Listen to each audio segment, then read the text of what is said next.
نفس ذائقة الموت ونبلوكم بالشر والخير فتنة وإلينا ترجعون. Di Ramadan, tapi ada yang aneh tahun itu.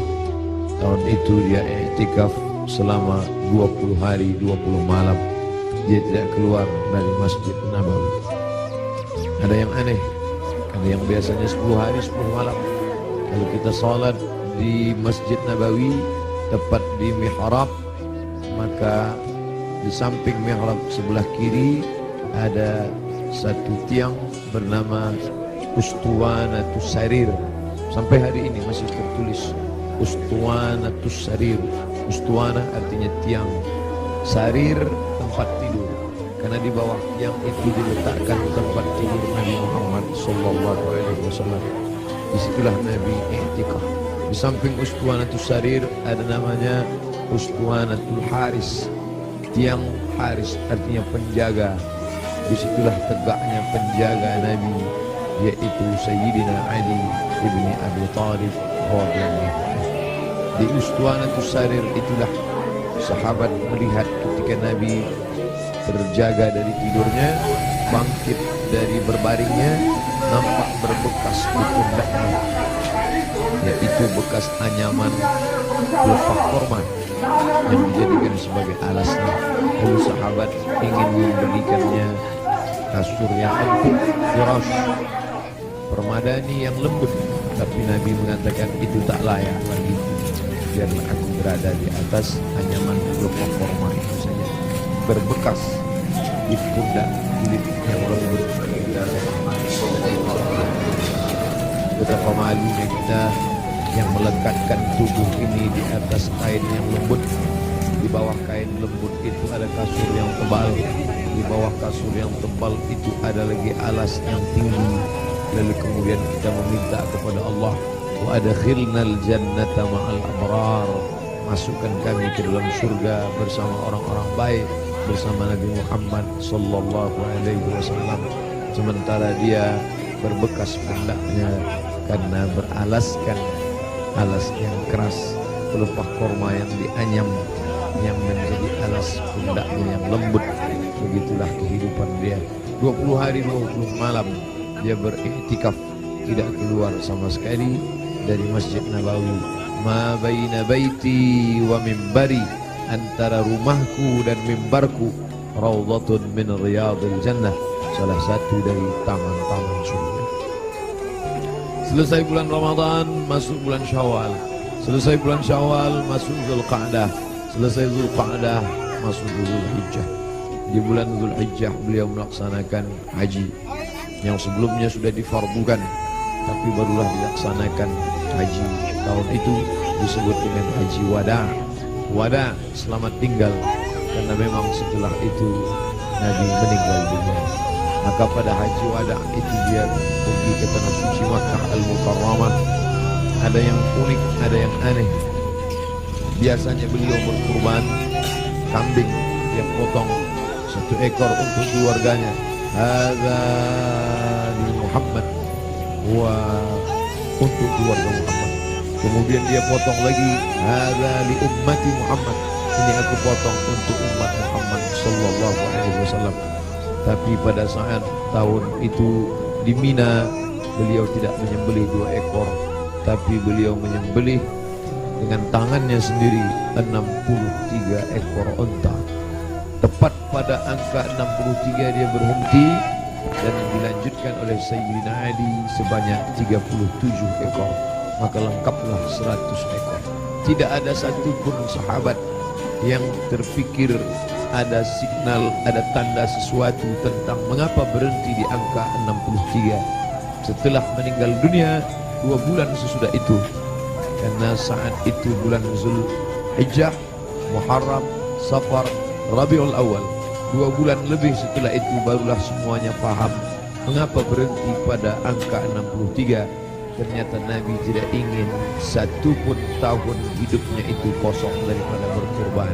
Tahun pertama dia potong, tahun kedua sampai 63. Lalu kemudian setelah itu barulah dilanjutkan pemotongan onta itu oleh Sayyidina Ali karramallahu wajhah radhiyallahu anhu. Apa makna di balik itu? Bahwa Nabi tidak ingin ada satu tabut pun kosong dari kurban. Nabi ingin ada penyembelihan kurban di setiap umur, di setiap usia, di setiap waktu yang dilewati ada penyembelihan kurban. Lagi-lagi ada yang aneh, tidak seperti sebelumnya. Sebelumnya hanya 2 ekor kambing, tapi saat itu dia potong langsung 63 dilengkapkan 37 menjadi 100 ekor. Lalu kemudian sallallahu alaihi wasallam kembali ke kota Al-Madinah Al-Munawwarah, masuk bulan Muharram, masuk bulan Safar, masuk bulan Rabiul Awal. Lalu kemudian beberapa hari menjelang meninggal, Nabi berziarah ke makam Baqi yang ada di samping Masjid Nabawi sebelah kiri menghadap ke arah kiblat. Pulang dari Baqi, beliau merasakan sakit kepala yang amat sangat keras. Itu dia adukan kepada Sayyidatuna Aisyah Ummul Mukminin radhiyallahu anha. Beliau juga mengadukan bagaimana masih terasa sakit, sisa-sisa tertelan racun yang diberikan seorang perempuan Yahudi dulu beberapa tahun yang lalu, 3 tahun yang lalu, tepatnya di tahun ke-7 ketika orang Khaybar mengundang dia di perkampungan Yahudi Khaybar. Di Madinah ada Yahudi Bani Nadir, ada Yahudi Bani Quraidah, ada Yahudi Bani Qainuqa, ada Yahudi Khaybar. Lalu mereka mengundang Nabi ke Khaybar. Mereka tanya, makanan apa yang paling disukai? Nabi menjawab, makanan yang paling disukai Nabi adalah kaki kambing bagian depan. Lalu mereka sajikan kaki kambing bagian depan itu, karena itu makanan kesukaan Nabi. Rupanya di bagian depan kaki kambing itulah mereka tanamkan racun yang paling sangat banyak, paling berbahaya. Sahabat Nabi yang mengunyah daging kambing itu langsung meninggal di tempat. Nabi SAW sepakat semua ahli sirah bahwa Nabi memasukkan daging kambing itu ke mulutnya, tapi mereka ikhtilaf tentang menelan. Maka segera Jibril alaihissalam memberitahu bahwa ada racun. Nabi memuntahkannya keluar, tapi ada beberapa tetes air liur masuk ke dalam. Kenapa itu terjadi? Bukankah Allah menjaganya? Bukankah malaikat mendapatkan wahyu, mendapatkan ilham, mendapatkan pesan untuk menjaga Nabi? Kenapa bisa terjadi? Hikmah di balik itu menurut ahli sirah, Allah ingin menyempurnakan nikmat kepada Nabi Muhammad sallallahu alaihi wasallam, bukan hanya sebagai nikmat penutup para nabi dan rasul, tapi juga nikmat sebagai mati sebagai seorang syahid. Dia sudah cukup penutup nabi dan rasul, tapi Allah lengkap, tak ingin hanya sebagai penutup nabi rasul, dia juga meninggal sebagai seorang syahid karena meninggal akibat racun yang tertelan di Khaybar. Aku masih merasakan sisa-sisa racun itu, wahai Aisyah. Lalu kemudian Nabi SAW sempat mengalami kehilangan kesadaran. Lalu sahabat mengambilkan air yang disimpan di dalam khirbah kulit kambing yang dijahit, sampai tidak keluar air dari kulit kambing itu karena ketat jahitannya. Lalu kemudian disiramkan ke wajah Nabi Muhammad SAW. Ketika air itu disiramkan ke wajah Nabi, Nabi pun tersadar. Dan saat Nabi tersadar, apa yang dia inginkan? Biasanya orang kalau sudah pingsan, dia inginkan makanan, dia inginkan kenikmatan, dia inginkan sesuatu. Tapi Nabi SAW menginginkan solat berjamaah, dibawa ke Masjid Nabawi. Tapi saat itu keadaannya lemah, kakinya terseret, dia dipapah oleh sahabat Nabi, oleh Sayyidina Ali radhiyallahu an bersama Fadl ibnu Abbas. Satu di sebelah kiri, satu di sebelah kanan.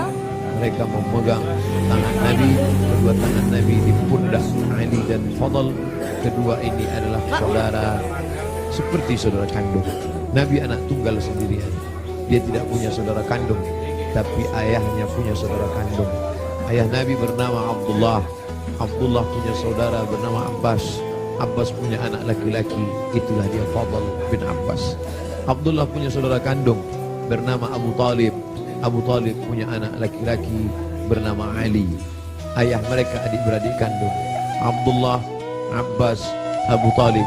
Abu Talib punya anak Ali, Abdullah punya anak Muhammad, Abbas punya anak Fadl.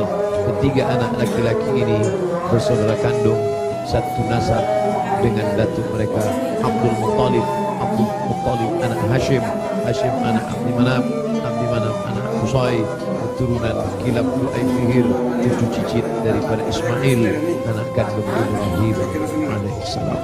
Maka pada saat itu saudara yang seperti kandung ini memapah Nabi, membawa ke Masjid Nabawi. Nabi tetap tidak meninggalkan salat berjamaah. Sampai pada akhirnya beliau tidak lagi sanggup mampu untuk membimbing salat berjamaah, maka beliau minta Sayyidina Abu Bakr As-Siddiq radhiyallahu an untuk membimbing salat berjamaah. Itulah muncul ijtihad sahabat. Mengapa yang menjadi khalifah setelah Nabi itu Abu Bakar? Kenapa bukan Umar? Karena ada signal seperti semacam pemberitahuan secara rahasia bahwa setelah Nabi meninggal, kepemimpinan akan jatuh kepada Abu Bakar Siddiq. Karena imamah ada dua, imamatun sughra, imam kecil, imam salat, imamatun kubra, imam besar, pemimpin negeri. Kalau sudah imam kecil, pemimpin salat, menunjukkan tanda itu juga menjadi imam besar, imam pemimpin negeri. Maka ketika Abu Bakar Siddiq yang diminta sebagai pengganti imam saat Nabi sakit, seolah-olah seperti signal pertanda Nabi memberikan ridha. Nanti setelah meninggal Abu Bakar Siddiqlah yang akan memimpin kepemimpinan politik. Maka berbaiatlah sahabat setelah Nabi SAW meninggal. Salat dipimpin oleh Abu Bakar Siddiq radhiyallahu an. Sahabat menunggu, Nabi tak juga keluar. Ternyata signal itu diberikan kepada Abu Bakar. Abu Bakarlah yang memimpin salat. Sampai akhirnya pada suatu ketika Nabi membuka tirai jendela dari samping kamarnya bersama Aisyah yang langsung tembus ke Masjid Nabawi. Sahabat sudah tegak berdiri. Sahabat menunggu bahwa akan dipimpin oleh Nabi, tapi mereka faham Nabi tidak dapat berjalan. Nabi tetap berada di kamarnya. Nabi hanya melihat dari balik jendela, dari pertanda wajahnya, dari anggukan kepalanya. Sadarlah mereka bahwa Nabi memberikan signal, solatlah bersama Abu Bakar Siddiq. Nabi tetap berada di kamarnya karena dia tidak bisa ikut serta bersama para sahabat yang akan melaksanakan solat. Lalu kemudian dibawa oleh Fadl dan Abu Bakar, dibawa oleh Fadl dan Ali, diberikan kekuatan oleh Allah Subhanahu wa taala. Nabi naik ke atas mimbar tepat pada hari Rabu. Hari Rabu terakhir, Kamis, Jumat, Sabtu, Ahad, Senin, 5 hari menjelang meninggal. Nabi naik ke atas mimbar. Sampai di atas mimbar, apa kata Nabi sallallahu alaihi wasallam? Man kuntu jalattu lahu dhahran. Siapa yang pundaknya pernah aku cambuk, saat aku mencambuk onta, lalu ujung cambuk itu terkena pundaknya karena dia berada di balik onta, di balik kuda, di balik keledai, di balik bukit, terkena ujung cambuk itu. Lalu dia merasa sakit hati, tapi dia tidak mau menuntut karena dia segan, karena aku seorang nabi. Man kuntu jalattu lahu dhahran. Siapa yang pundaknya pernah aku cambuk, hadza dhahri, ini pundakku, ini pundak Muhammad. Falyastaqit minhu, silakan balas. Sahabat semua terdiam. Sahabat tahu masa-masa perpisahan itu pasti akan datang. Nabi minta maaf. Siapa yang kulitnya pernah aku sakiti, ini pundakku, silakan balas. Semua sahabat terdiam. Man kuntu syatamtu lahu irdan. Siapa yang pernah cakap kasar menyinggung perasaannya. Man kuntu syatamtu lahu irdan. Siapa yang pernah aku caci maki, andai datang keluar kata-kata kasar dari lidahku, lalu kemudian hatinya tersinggung, hadza irdi, ini harga diri Muhammad. Falyastaqit minhu, silakan balas. Semua sahabat terdiam. Tak ada sahabat yang ingin membalas. Mereka mengikhlaskan semua. Andai pernah tercambuk pundak mereka, ya Rasulullah, jangankan pundak, nyawa kami berikan untuk kau. Saat gigimu patah, saat pelipismu berdarah, sahabat menghunuskan pedang di tengah pasukan berkobar pada perang Uhud. Mereka masuk, dijamin pasti 99,9% akan mati. Mereka memberikan nyawanya untuk Nabi Muhammad sallallahu alaihi wasallam. Abu Bakar Siddiq, hartanya, emasnya sampai berbungkal dia berikan untuk biaya hijrah. Jangankan nyawa, jangankan harta, semua kami berikan untuk ya Muhammad. Semua sahabat terdiam. Lalu kemudian Nabi bertanya, siapa yang pernah aku pinjam uangnya dan belum dibayar? Kemudian tegak seorang sahabat, innalaka alayya thalatha darahim. Engkau ada utang 3 dirham ya Muhammad. Engkau pernah pinjam uang thalatha darahim, 3 dirham dan belum terbayar. Apa kata Nabi kepada Fadl? Fadl duduk di samping mimbar. Idfa ya Fadl, bayarkan wahai Fadl. Bayar 3 dirham kepada dia. Fadl segera membayarkan 3 dirham karena Nabi tidak ingin tertinggal 3. Kalau pernah tersakiti fisik, pipi yang tertampar, rambut yang tertarik, kulit yang terluka, jangan sampai kita bawa mati menghadap Allah. Kalau pernah ada hati yang tersakiti, jangan sempat ada hati orang yang sakit, maka mintalah maaf. Itu yang ditunjukkan oleh Nabi Muhammad sallallahu alaihi wasallam. Lalu kemudian hutang piutang, walaupun mati syahid, orang mati syahid tidak akan merasakan sakaratul maut. Orang yang mati syahid tidak akan merasakan azab kubur. Orang yang mati syahid tidak akan merasakan hisab. Orang yang mati syahid langsung masuk surga. 4 keutamaan mati syahid diletain kecuali hutang piutang. Nabi Sayyidul Anbiya wal Mursalin pun tidak ingin ada hutang piutang, maka dia minta kepada Fadl, idfa ya Fadl, bayar wahai Fadl. Fadl membayar, tapi sahabat sudah merasa tidak enak hati. Mereka sudah tahu detik-detik perpisahan itu tak akan lama lagi. Tanda-tanda itu sudah mereka rasakan sejak dari Ramadan, sejak dari haji, sejak dari Zulqa'dah, sejak dari Zulhijjah, sampai Muharram, sampai Safar, sampai ketika beliau berziarah. Tiba-tiba beliau pergi berziarah bersama para sahabat ke Bukit Uhud. Di bawah Bukit Uhud beliau ucapkan salam kepada syuhada Uhud. Assalamualaikum ya ahli diyar minal mu'minin wa inna insyaallah bikum lahiqun. Insyaallah kami akan menyusul kamu wahai syuhada Uhud. Nas'alullah lana wa lakumul afiyah. Sahabat mengerti, nampaknya seperti ucapan perpisahan, seakan-akan ucapan wada. Nabi akan meninggalkan mereka tak lama lagi. Lalu kemudian sampailah mereka melihat sakitnya Nabi. Akhirnya dia terbaring dan dia memilih kamar bersama Aisyah, karena kamar itulah yang paling dekat dengan mihrabnya, hanya lebih kurang 22 meter saja. Di sini mihrabnya, di samping mihrab mimbarnya, di samping kiri menghadap ke kiblat, disitulah kamarnya. Antara jarak yang begitu dekat. Biasanya Bilal mengetuk pintu, karena Nabi salat qabliyah di kamar. Nabi tidak salat qabliyah di dalam masjid. Nabi salat qabliyah di kamar. Bilal biasanya mengetuk pintu, bertanya, sudah bolehkah iqamat wahai Rasulullah? Kalau Rasulullah mengatakan aqimis salah, iqamatlah Bilal. Barulah Bilal berani, Allahu Akbar, Allahu Akbar, asyhadu an la ilaha illallah, asyhadu anna Muhammadar Rasulullah, hayya 'alas salah, hayya 'alal falah, qad qamatis salah, qad qamatis salah. Allahu Akbar, Allahu Akbar, la ilaha illallah. Allahu Akbar, Allahu Akbar. Allahu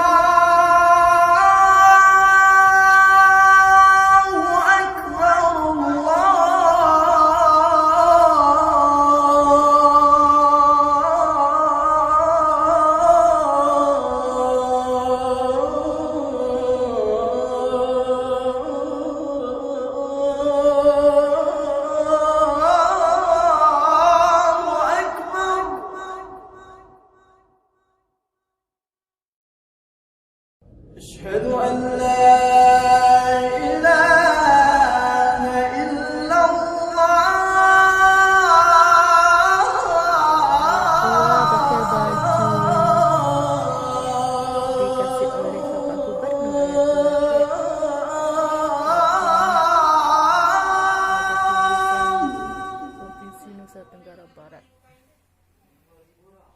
أشهد أن